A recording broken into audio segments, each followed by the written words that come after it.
Prove that the line drawn through the mid point of one side of a triangle. அப்புறம் நம்ம கண்டிப்பாக ஒரு triangle வரையணும் இல்லையா? ஒரு ட்ரையாங்கிள் வரைஞ்சிக்கிறோம். அப்புறம் ஏற்கனவே என்ன சொல்லியிருக்காங்க, line drawn through a mid point of one side. ஏதோ ஒரு சைடில் மிட் பாயிண்ட் ஒன்று எடுத்துக்கோங்க. ஏபிசின்னு ட்ரையாங்கிள் பேர் வச்சுக்கலாம். ஒரு சைடில் மிட் பாயிண்ட் எடுத்துக்கிறோம். Mid point of one side of triangle parallel to another side. இன்னொரு சைடுக்கு parallel. அது இந்த சைடாகவும் இருக்கலாம், எந்த சைடாக வேணாலும் இருக்கலாம். ஓகேவா? நான் இந்த சைடாக எடுத்துக்கிறேன். parallel to another side. இந்த சைடுக்கு parallel இந்த மிட் பாயிண்ட்லேருந்து ஸ்ட்ரெயிட்டாக ஒரு லைன் ட்ரா பண்ணுறேன்.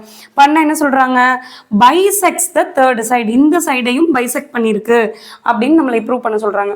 சரியா? இப்போ நம்ம பிபிடி தியரம் எடுத்துக்கலாம். பிபிடி தியரம் படி ரெண்டு லைன் இப்படி parallel இருக்குது அப்படின்னு நம்ம என்ன சொல்லுவோம், இதுக்கு சைடுக்கு ப்ரொபோர்ஷனலாக இருக்கும் அப்படின்னு சொல்லுவோம். அப்போது இதுக்கு பேர் வச்சுக்கலாம் டிஇ அப்படின்னு. AD by DB is equal to AE by EC. Okay, next என்ன சொன்னாங்க, மிட் பாயிண்ட் எடுத்துக்கிறோம் அப்படின்னு சொல்றாங்க. அப்போ டி வந்து D is the mid point of A and B. Mid point of AB. அப்போ ஏபிக்கு மிட் பாயிண்ட் அப்படின்னா ஏடியும் டிபியும் ஈக்குவல் தானே. அப்போ தானே கரெக்டாக நடுவில் டாட் வச்சுருக்கேன் அப்படின்னா இந்த ரெண்டு லைனும் ஈக்குவல் தான் அர்த்தம். So AD is equal to டிபின்னு சொல்லலாம். இப்போ நான் இது இந்த சைடு கொண்டு வரேன்னு வச்சுக்கோங்க. ஏடி பை டிபின்னு ஆகிடும். இங்கே என்ன இருக்கும், வெறும் 1 தான் இருக்கும்.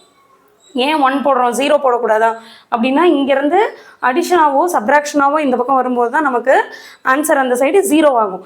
இப்போ டிவிஷனாக வருது, அப்போ 1 தான் வரும். ஓகேவா? ரைட். இப்போ இதுவும் ஈக்குவல்னு சொல்லியிருக்கோமா. அப்போ ஏற்கனவே இது ரெண்டையும் கம்பேர் பண்ணால் இது ஈக்குவேஷன் 1ன்னு வச்சுக்கோங்க, இது 2ன்னு வச்சுக்கோங்க. இப்போ 1ஐயும் 2ஐயும் கம்பேர் பண்ணால் AE by EC is equal to 1ன்னு எழுதலாமா, ஏன்னா இது 1 தானே. So AE by EC is equal to 1 அப்படின்னு சொல்கிறோம். இதை நான் இப்போ ஆப்போசிட் சைடு எடுத்துகிட்டு போனேன்னா மல்டிப்ளிகேஷன் ஆகுமா. அப்போ AE is equal to EC. ஏயும் ஈசியும் ஈக்குவலாக இருக்குது அப்படின்னா கரெக்டாக இ மிட் பாயிண்ட்டாக இருந்ததுன்னா அதே லாஜிக் தான் இங்கேயும் பண்ணோம். அப்போ இது மிட் பாயிண்ட்டாக தானே இருக்கணும். மிட் பாயிண்ட்டாக இருந்ததுன்னா எப்படி பைசெக்ட் ஆகிருக்கு, கரெக்டாக 2ஆக பிரிஞ்சிருக்கு. பைசெக்ட் 2ஆக பிரிஞ்சிருக்கு கரெக்டாக அப்படின்னா இ இஸ் அ மிட் பாயிண்ட் இல்லையா. அவ்வளோதான், பைசெக்ட் பண்ணிடுச்சு அப்படின்னு ப்ரூவ் பண்ணிட்டோம்.